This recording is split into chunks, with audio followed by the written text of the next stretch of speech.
Bismillahirrahmanirrahim. Assalamualaikum warahmatullahi wabarakatuh. Hamdan wa syukranillah. Wassalli wa usallimu ala rasulillah. Asyhadu an la ilaha illallah wa asyhadu anna muhammadar rasulullah. Raditu billahi rabba wa bil islami dina wa bi muhammadin nabiyya wa rasula. Rabbi zidni ilma warzuqni fahma bi rahmatika ya arhamar rahimin. Baik anak-anakku kelas 11 yang Ibu cintai, hari ini kita bertemu kembali di mata pelajaran Pendidikan Agama Islam dan Budi Pekerti. Hari ini kita membahas materi tentang aspek Al-Quran ya. Ini materi terakhir dari aspek Al-Quran, yaitu tentang etos kerja. Al-Quran surat At-Taubah ayat 105.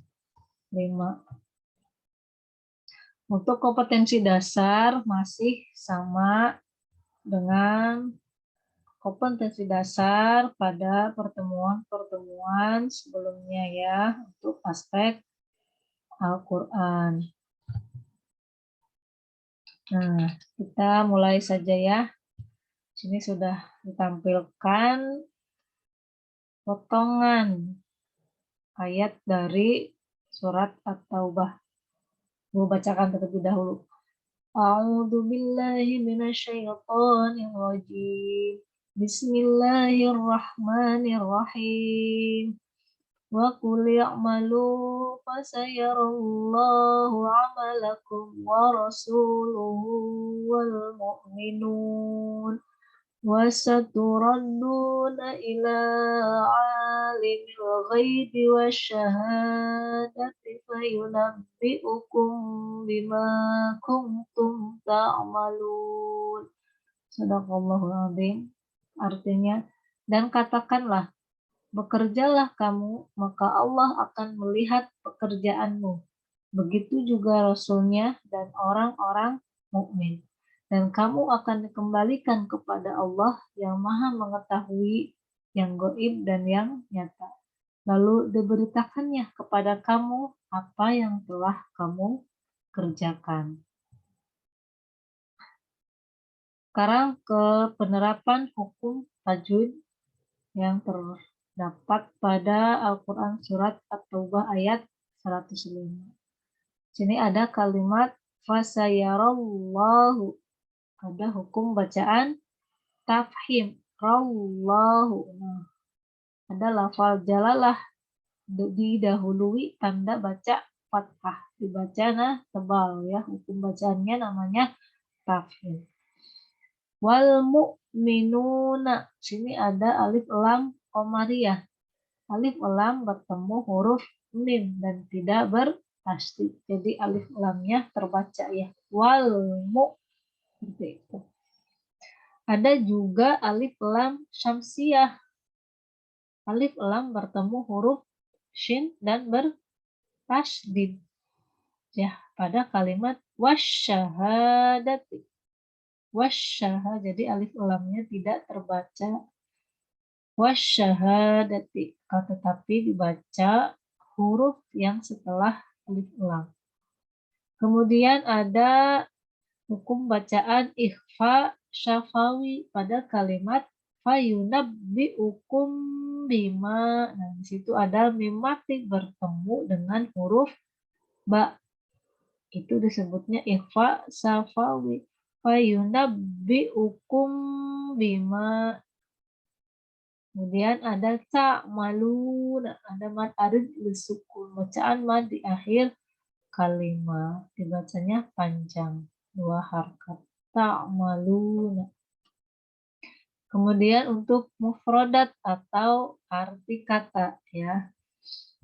Waqul, dan katakanlah, a'malu, bekerjalah kamu, i'malu, bekerjalah kamu, fasayarallahu, maka Allah akan melihat amalukum, pekerjaanmu, wa rasuluhu, dan begitu juga rasulnya, wal mu'minuna, dan orang-orang mukmin, Wasaturadduna, dan kamu akan dikembalikan ila kepada Allah alimil ghaibi, yang maha mengetahui yang gaib, wasyahadati, dan yang nyata.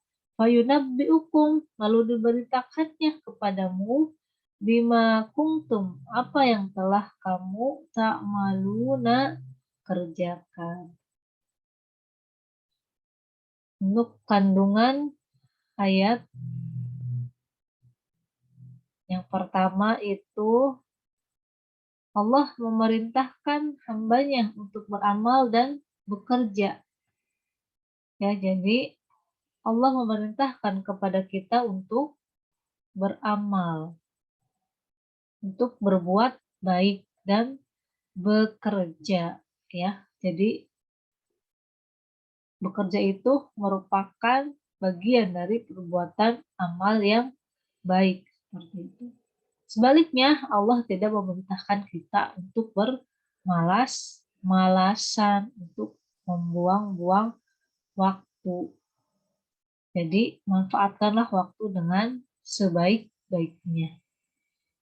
Kandungan ayat yang berikutnya yang terdapat pada surat At-Taubah ayat 105, yaitu Allah melihat dan menilai setiap amal hambanya. Karenanya setiap amal harus dilakukan dengan ikhlas. Jadi Allah Maha melihat terhadap apa-apa yang kita lakukan. Perbuatan baik yang kita lakukan itu harus dilandaskan atas apa? Niat, karena Allah Subhanahu wa Ta'ala, harus ikhlas. Jadi kita berbuat baik itu tidak dengan niat untuk ria, tidak dengan niat untuk mendapatkan pujian dari manusia, seperti itu ya. Karena segala sesuatu itu bergantung pada niat. Innamal a'malu binniyat. Jadi ketika kita berbuat baik, kita niatnya ikhlas karena Allah, insya Allah kita akan mendapat pahala. Kandungan ayat yang selanjutnya yaitu Allah Maha mengetahui seluruh perbuatan manusia, baik yang tersembunyi maupun yang terang-terangan. Jadi Allah itu Maha mengetahui segala perbuatan yang dilakukan kita, baik yang jelas maupun yang tersembunyi, ya. Mungkin di mata manusia tidak terlihat, ya, tetapi Allah Maha melihat. Jangankan yang terucap, yang ada di dalam hati Allah mengetahui, ya, seperti itu. Misalnya kita ingin mencuri, ya, tidak ada yang lihat, tidak ada siapa-siapa, selekut tuh orang teh nyandak barang anu batur, ya, tidak ada orang yang mengetahui, tidak ada orang yang melihat, tapi ada Allah yang Maha melihat. Jadi jangan berpikiran bahwa kita itu bisa luput dari penglihatan Allah Subhanahu wa Ta'ala terhadap apa-apa yang kita lakukan di dunia ini. Kemudian Allah akan memperlihatkan amal perbuatan kita sewaktu di dunia. Jadi segala perbuatan yang kita lakukan di dunia, baik perbuatan baik maupun perbuatan buruk, itu akan diperlihatkan oleh Allah kelak nanti di akhirat, ya. Jadi berbuat baiklah selama kita di dunia. Karena apa? Karena nanti perbuatan kita di dunia itu akan dipertontonkan, ya, akan dilihat, akan Allah kasih lihat kepada orang lain, ya. Seperti itu. Kemudian setiap manusia akan kembali kepada Allah dan mempertanggungjawabkan setiap amalannya. Jadi apa-apa yang kita lakukan di dunia ini akan dimintai pertanggungjawaban. Begitu juga Allah akan membalas atas apa-apa yang kita lakukan di dunia. Perbuatan baik kita, amal baik kita, Allah akan membalasnya dengan pahala dan ganjaran. Sebaliknya, perbuatan buruk kita itu juga akan mendapat balasan oleh Allah, seperti itu. Di sini ada beberapa contoh sikap dan perilaku yang mencerminkan pengamalan terhadap surat At-Taubah ayat 105.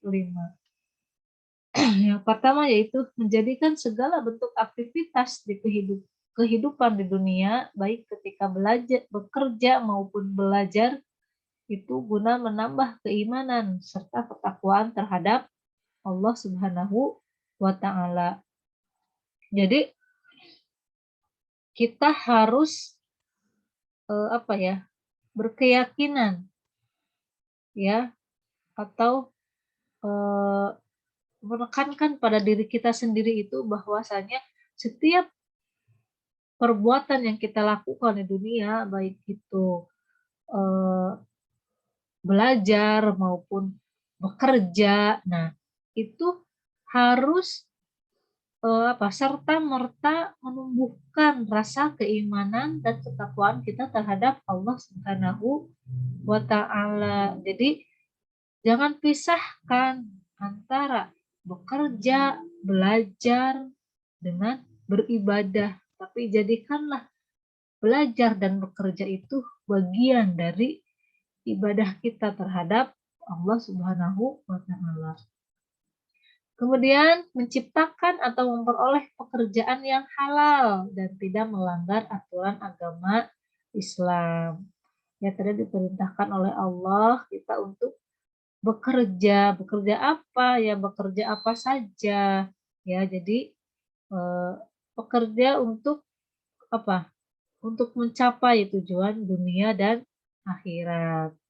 Pekerjaan di dunia apa? Apa saja yang halal ya, asalkan itu tidak melanggar aturan agama Islam.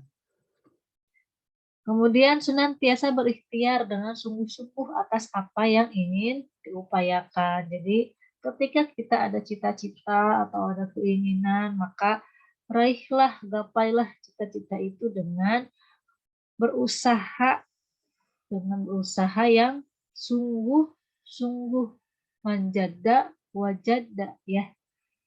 Jadi hasil tidak akan mengkhianati proses seperti itu ya, walaupun tidak semua hasilnya itu sesuai dengan apa yang kita inginkan dan apa yang telah kita usahakan, tapi percayalah bahwa Allah itu Maha melihat dan Allah menilai setiap proses yang kita lakukan dalam mencapai tujuan yang kita inginkan ya. Maka dari itu setiap apa-apa yang kalian inginkan, ada cita-cita, itu silahkan raih dengan sungguh-sungguh, lalui prosesnya dengan sungguh-sungguh karena Allah akan menilai itu ya. Kemudian contoh perilaku yang keempat yaitu mempersiapkan bekal kematian dengan sebaik mungkin. Jadi kita jangan hanya apa istilahnya, mementingkan bekal kita di dunia saja ya, tetapi kita juga harus mempersiapkan bekal kita kelak di akhirat nanti, karena kehidupan dunia itu hanya sementara, kehidupan yang kekal adalah di akhirat nanti. Maka dari itu selama kita hidup, marilah kita mempersiapkan bekal untuk kehidupan kita di akhirat nanti. Perbanyaklah perbuatan amal soleh, ya, berlomba-lomba dalam berbuat kebaikan, seperti itu. Taati perintah Allah dan jauhi larangan Allah. Kemudian menghindari perilaku malas, ya. Jadi apa ya? Pergunakan waktu dengan sebaik mungkin. Ada waktu luang, jangan digunakan untuk bermalas-malasan. Ya, gunakan waktu sebaik mungkin ya untuk belajar, untuk bekerja seperti itu. Kemudian kita masuk pada pengertian etos kerja. Pengertian etos kerja menurut Kamus Besar Bahasa Indonesia. Etos itu berarti pandangan hidup, bekerja berarti semangat kerja yang menjadi ciri khas dan keyakinan seseorang atau suatu kelompok. Jadi menurut Kamus Besar Bahasa Indonesia, etos kerja itu artinya semangat kerja yang menjadi ciri khas dan keyakinan seseorang atau suatu kelompok. Kemudian pengertian etos kerja muslim. Etos kerja muslim adalah cara pandang yang diyakini seorang muslim bahwa bekerja tidak hanya bertujuan untuk memuliakan diri, tetapi juga sebagai suatu manifestasi dari amal solih dan mempunyai nilai ibadah yang luhur di sisi Allah. Nah, jadi dari pengertian tersebut bisa diambil kesimpulan ya bahwa etos kerja itu adalah totalitas kepribadian seseorang serta cara mengekspresikan, memandang, meyakini, dan memberikan sesuatu yang bermakna dan mendorong dirinya untuk bertindak dan meraih amal ibadah secara optimal. Nah, jadi setiap muslim itu harus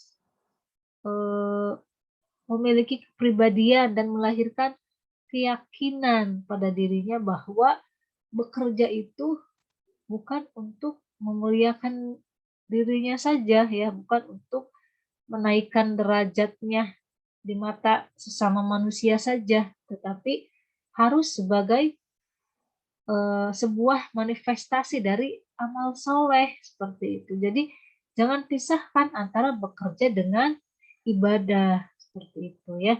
Tetapi apa? Jadikanlah bekerja itu bagian dari ibadah kita.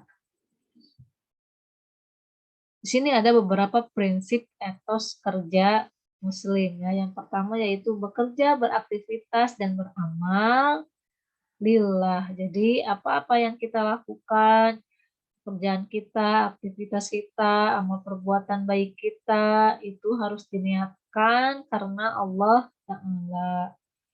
Kemudian yang kedua itu berorientasi akhirat. Jadi itu tadi ya, pekerjaan yang kita lakukan itu jangan hanya untuk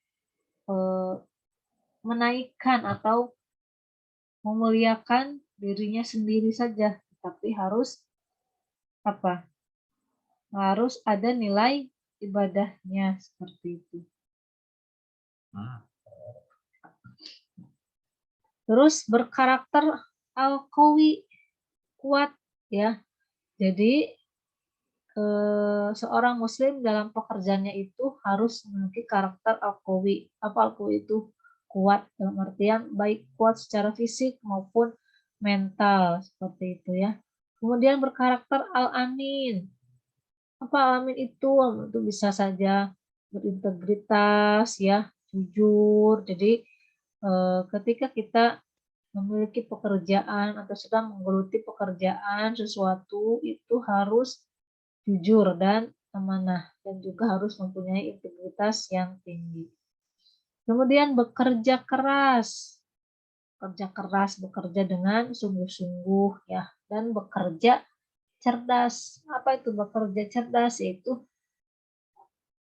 memiliki pengetahuan dan keterampilan ya. Jadi tidak lepas dari apa ya, menuntut ilmu. Jadi ketika kita sedang menggeluti sebuah pekerjaan itu, kita harus tahu ya, harus dibekali dengan pengetahuan dan keterampilan. Jadi ya itulah menuntut ilmu itu tidak ada batasnya, itu seperti itu ya. Jadi ketika kita, jadi bukan gini, kita menuntut ilmu untuk mendapat pekerjaan. Nah, tidak seperti itu. Bahkan ketika kita sudah mendapat pekerjaan pun kita tidak lepas dari yang namanya menuntut ilmu seperti itu ya.